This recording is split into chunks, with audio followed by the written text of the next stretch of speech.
खासदार संजय राऊत यांनी प्रतिक्रिया दिलेली आहे। राज्यात दंगली घडवून निवडणुका घेण्याचा सत्ताधाऱ्यांचा डाव असल्याचं त्यांचं म्हणणं आहे। आपली काय प्रतिक्रिया?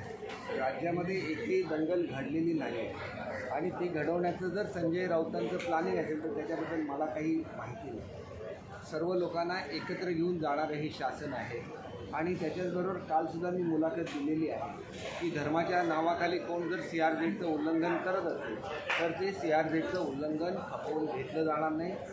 ज्याला जे काय करायचं आहे त्याच्यासाठी रितसर परवानगी घ्यायला लागेल आणि ते करायला लागेल। हा मुद्दा बाळासाहेबांनी उचललेला होता आणि बाळासाहेबांनी उचललेला प्रत्येक मुद्दा हा जर संजय राऊतला मान्य नसेल तर त्यांनी तसं स्पष्ट सांगावं, कारण एकतर हिंदुत्वापासून लांब गेलेलेच आहेत। आता मतासाठी कोणाकोणाच्या मागून जाणार मला माहिती नाही।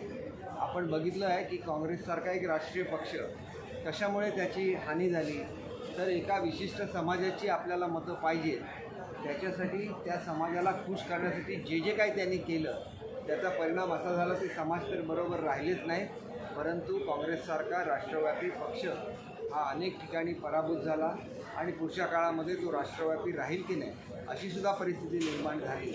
मग ज्या बाळासाहेबांनी हिंदुत्वाचा मुद्दा उचलला, हिंदुत्वासाठी लढा दिला, ते संपूर्ण विसरून गेलेले आहेत आणि किती कोणाच्या पाठीमागून धावायचं याच्या मर्यादासुद्धा त्यांनी संपूर्णपणे सोडलेल्या आहेत आणि म्हणून त्यांच्याबद्दल काहीही बोलण्याचं माझी तयारी नाही।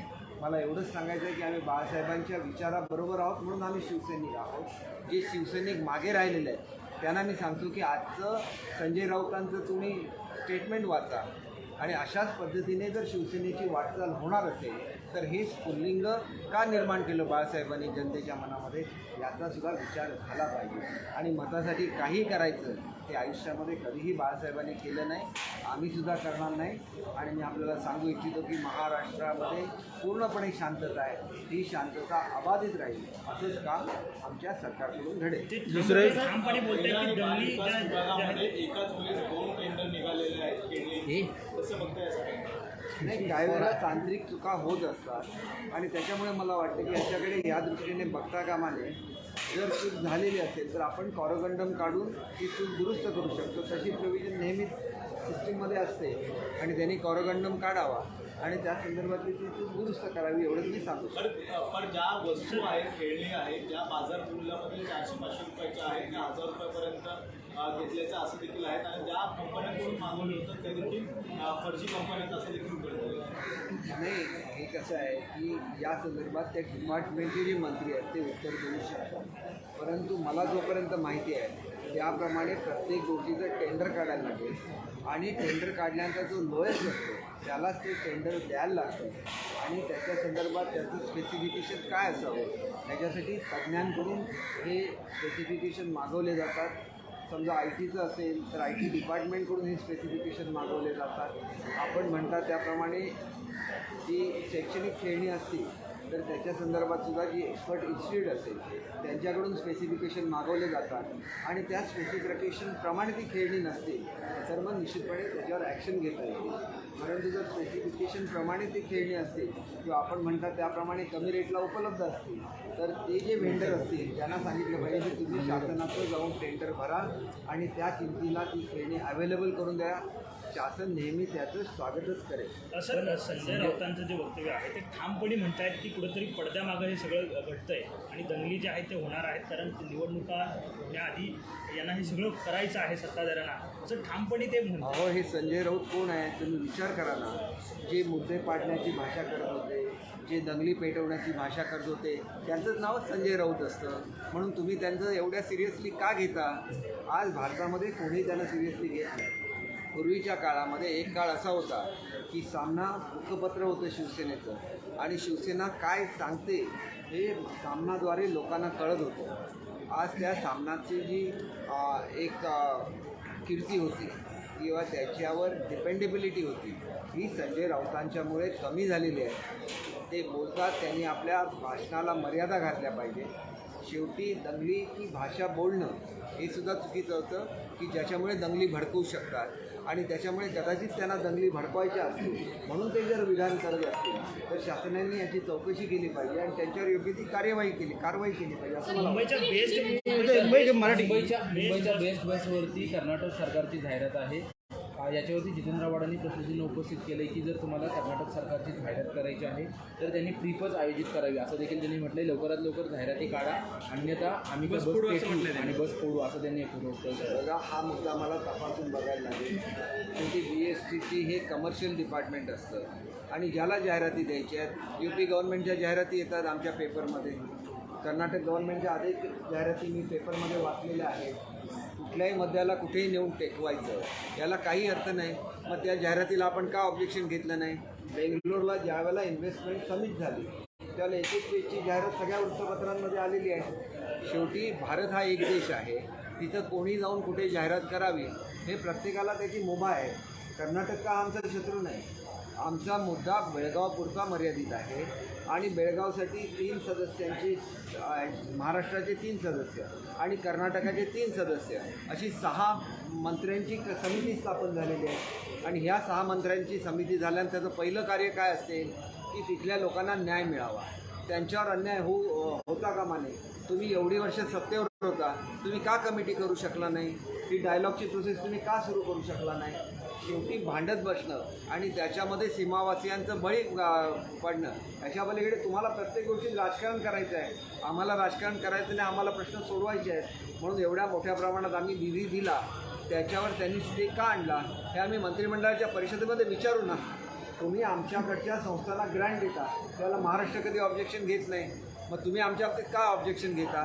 आम्हाला सुद्धा हा प्रश्न मंत्रिमंडळाच्या एकत्रित बैठकीमध्ये मांडायला लागेल आणि त्याच्यामध्ये सुटला नाही तर आम्हाला केंद्रीय गृहमंत्र्यांच्याकडे जायला लागेल आणि त्यांच्याकडे हा प्रश्न मांडायला लागेल. प्रत्येक प्रश्न मांडण्यासाठी व्यासपीठं असतात, त्या व्यासपीठावर तो प्रश्न मांडला गेला पाहिजे. उगाच कुठल्याही गोष्टीचं राजकारण करण्यामध्ये काहीही अर्थ नसतो. माझी त्यांना विनंती आहे की त्यांना जर काय करायचं असेल तर त्यांच्या ज्या काही सूचना असतील चांगल्या सीमा भागाबद्दलच्या आमच्याकडे द्याव्या. मी सुद्धा त्या कमिटीचा सदस्य आहे. आम्ही ते कर्नाटक शासनापर्यंत पोहोचू आणि आमच्या सीमावासियांना जोपर्यंत सुप्रीम कोर्टाचा निकाल लागणार नाही तोपर्यंत त्यांचं जीवन कसं सुसह्य होईल या संदर्भात जे जे करायला लागेल महाराष्ट्र शासन ते करेल. शेवटचा प्रश्न. कर्मचाऱ्यांवर वेतन कपातीचे संकट आहे. शिक्षण अधिकाऱ्यांनी असे आदेश काढले, असं काही होणार आहे का? कारण की शिक्षण संघटनांनी मागणी केलेली आहे, आमचा पगार कुठेही कपात केला जाऊ नये. नाही, याचा जो निर्णय आहे हा वरिष्ठ स्तरावर होतो. कारण या शिक्षण विभागापुरता हा प्रश्न मर्यादित सर्वच डिपार्टमेंटची लोक संपावर गेलेली होती. तर या संदर्भात जो काही निर्णय मुख्यमंत्री महोदय संघटनांबरोबर बसून घेतील तो शिक्षण विभागावर सुद्धा बंधनकारक नाही. परंतु जे अधिकारी असतील ते त्यांच्या नियमानुसार ही कारवाई करत असतील आणि जर राज्याकडून तसे आदेश केले तर काही करणार नाही, त्या कपात करणार. खासदार संजय राऊत यांनी प्रतिक्रिया देताना सांगितलं की दुसऱ्यांची डोकी आम्हाला कामासाठी लागत नाही.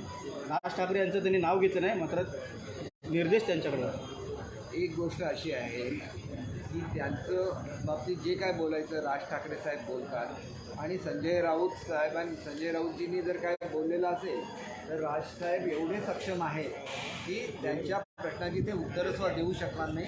एवढं चांगलं वक्तृत्व हे देवाने त्यांना दिलेलं आहे आणि त्याच्यामुळे बाळासाहेबांच्या सभेला जशी गर्दी होते तशीच गर्दी ही राजसाहेबांच्या सभेला सुद्धा होते आणि त्याच्यामुळे तुम्ही त्यांच्याबद्दल बोलणंच चुकीचं आहे असं मला स्वतःला वाटतं. एक तरी सभा स्वतः संजय राऊतनी घेऊन दाखवावी, ज्याला 10% लोक राजसाहेबांच्या सभे एवढी संजय राऊत म्हणून. उद्धवसाहेब गेले तर उद्धवसाहेबांच्या राजसाहेबांच्या खालोखाल उद्धवसाहेबांना जमत असेल ही सगळी बाळासाहेबांची एक पुण्याई आहे. शिंदेसाहेब गेला तर तिथंसुद्धा लाखो लोकांची गर्दी जमते. तुम्ही बघितलेलं आहे की उद्धवसाहेबांच्या सभेपेक्षा दुप्पट गर्दी ही खेडला जमलेली होती आणि त्याच्यामुळे कुठेतरी त्यांना चिडवत राहायचं असं आम्ही कधी करत नाही आणि चिडवत राहण्याशिवाय दुसरं काहीही संजय राऊत करत नाही. आणि त्याच्यामुळे आजसुद्धा जे काय त्यांच्याबद्दल बोललं गेलं त्याचा सुद्धा खुलासा ते करू शकले नाही की ते नेमकं शिवसेनेचं नुकसान करतायत आणि राष्ट्रवादीचं हित करण्याचा प्रयत्न करतायत. ही जी त्यांची भूमिका आहे ह्याच्याबद्दल कधीतरी तुम्ही सकाळच्या वेळेला 9 वाजता जात असणार त्यांच्या घरी, त्याला तुम्ही त्यांना ह्याच्याबद्दल अवश्य विचारावं अशी मी आपल्याला विनंती करतो. काल देवेंद्र फडणवीस आणि उद्धव ठाकरे विधानभवनामध्ये एकत्र चालत आले, त्यावेळी अनेक राजकीय प्रश्न, शंका कुशंका सुरू झाल्यात. आपली काय प्रतिक्रिया? नाही, मला असं वाटतं की उद्धवसाहेब एक महाराष्ट्राचे नेते आहेत. त्याचप्रमाणे देवेंद्र फडणवीस साहेबसुद्धा माजी मुख्यमंत्री, आताचे उपमुख्यमंत्री आहेत आणि महाराष्ट्राचे नेते आहेत. महाराष्ट्राचं ही संस्कृती राहिलेली आहे की सुसंस्कृतपणा हे महाराष्ट्राचं वैशिष्ट्य आहे आणि त्याच्यामुळे कोणी समोर आल्यानंतर त्यांना नमस्कार करणं, त्यांच्याशी चार चांगल्या गोष्टी करणं ही महाराष्ट्राची संस्कृती आहे. बघितल्यानंतर तोंड फिरवणं ही महाराष्ट्राची संस्कृती बिलकुल नाही आणि त्याच्यामुळे दोघांची भेट झाली, चांगली घटना आहे आणि त्याच्यामुळे काही चर्चा झाली असली तर ती महाराष्ट्राच्या हिताचीच झालेली असेल याच्याबद्दल मला खात्री आहे. राज्यातले उद्योग परराज्यात गेले, यानंतर उद्योगमंत्र्यांनी असं सांगितलं होतं की श्वेतपत्रिका लवकरच काढू, मात्र अद्याप श्वेतपत्रिका काढलीच गेली नाही. नाही, ज्यावेळेला सांगितली लवकरच म्हणजे त्यांनी काही मुदत दिलेली नसतं, लवकरच निघेल. एकदा त्यांना विचारून घेईन की कधीपर्यंत तुमची श्वेतपत्रिका निघणार आहे. परंतु महाराष्ट्र या वेळेला सुद्धा इन्व्हेस्टमेंटचा पहिला चॉईस महाराष्ट्र आहे हे आकडेवारीवरून सिद्ध झालेलं आहे. त्याच्यामुळे पहिल्या क्रमांकाला महाराष्ट्र आहे, होता आणि पुढे सुद्धा राहणार आहे. सर, ये भी मैं जानना चाहेंगे कि संजय राउत ने बयान किया है कि राज्य में दंगे फैलाने की कोशिश हो रही है, इसके बाद चुनाव लड़े जाएंगे. एक तो संजय राउत जी ने और उनके नेताओं ने बाबा साहब के विचार तो छोड़ ही दिए हैं, लेकिन उन्हें वोट चाहिए. इसीलिए अगर किसी कम्युनिटी की तरफ वो जाना चाहते हैं तो वो अवश्य जाए, लेकिन जाने से पहले उनके जो शीर्षनिगत उनका जो भ्रम है उसको भी दूर करें ताकि जो बचे उनके पास वो भी बाबा साहब के विचार के साथ जुड़ जाए, हमारे साथ आए और संजय जी को जिस समुदाय के साथ जाना है उनको वो लिबर्टी है. देखिए कांग्रेस ने ऐसे ही किया, वोट के लिए एक समुदाय को उन्होंने चुना और उसी के पीछे वो दौड़ते रहे और जब पीछे मुड़ के देखा तो पीछे कोई समर्थन देने वाला नहीं बचा था. ये स्थिति नहीं होनी चाहिए, इसलिए उनको सावधान रहना है और सावधान रह के वोट की राजनीति नहीं करनी है, लोकहित की राजनीति करनी है. और जो भी पार्टी वो लोकहित की राजनीति करेगी वही पब्लिक में जा सकेगी, उनका समर्थन ले पाएगी. और इसीलिए मेरा ये कहना है कि जितना डैमेज करना था उद्धव साहब को वो कर चुके हैं संजय राउत जी. उनको और भी अगर डैमेज करना होगा तो वो उनका चॉइस है और उद्धव जी का चॉइस है कि वो उनको साथ में रखना चाहते हैं या नहीं. लेकिन मेरे जैसा एक सर्वसामान्य कार्यकर्ता जिसको ये समझ में आता है कि शिवसेना को मैक्सिमम डैमेज संजय राउत ने किया है, बाला साहब के विचारों से उद्धव साहब को उन्होंने दूर किया है और आज वो एक समाज की तरफ उनको लेके जाना चाहते हैं. अगर बाला साहब होते तो ये कभी भी नहीं होता, इसके बारे में मुझे यकीन है. और बाला साहब का जो हिंदुत्व है वो एक व्यापक हिंदुत्व है, उसमें वो किस कौम का है तो वो महत्व नहीं देते थे. जो पाकिस्तान जिंदाबाद बोलता था उनके लिए वो उनका एनिमी था और जो हिंदुस्तान जिंदाबाद बोलता है चाहे वो किसी भी कौम का हो वो उनके लिए हिंदू ही था, क्योंकि ये हिंदुस्तान है. और हिंदुस्तान का जो बंटवारा था पाकिस्तान और हिंदुस्तान का वो कौम के हिसाब से हुआ था. फिर भी हिंदुस्तान में हर कौम के लोगों को अच्छी तरह से ट्रीटमेंट दी गई. इसीलिए आज पाकिस्तान के भी लोग बोलते हैं मोदी जिंदाबाद और बोलते हैं कि हमें ऐसा पंतप्रधान चाहिए जो हमें खाना दे सके, जो हमें इज्जत दे सके, अच्छी ज़िंदगी दे सके. और वो मोदी साहब ने करके दिखाया है. इसलिए पूरे विश्व में उनको इसी बात के लिए उनकी इज्जत की जाती है. W20 के आज वो चेयरपर्सन हैं. तो मेरा ऐसे मानना है कि जिस तरह से उन्होंने नेतृत्व किया है भारत का, तो इसीलिए आज जिसको हम लोग कश्मीर का जो एक हिस्सा था जो आज पाकिस्तान के पास है वो भी लोग मांग कर रहे हैं कि हमें हिंदुस्तान में जाना है, मोदी साहब के नेतृत्व में काम करना है.